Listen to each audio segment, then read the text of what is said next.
Hi guys, this is Emilu. I'm back. So we moved to here in Saskatchewan last March 1st, and so we're back here in Weyburn where we were before we moved to Ottawa. And it's supposed to be summer now, but somehow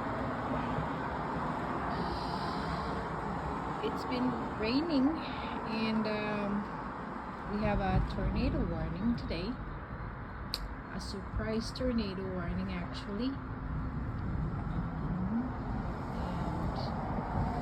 I hope it won't be that bad, although I don't really think that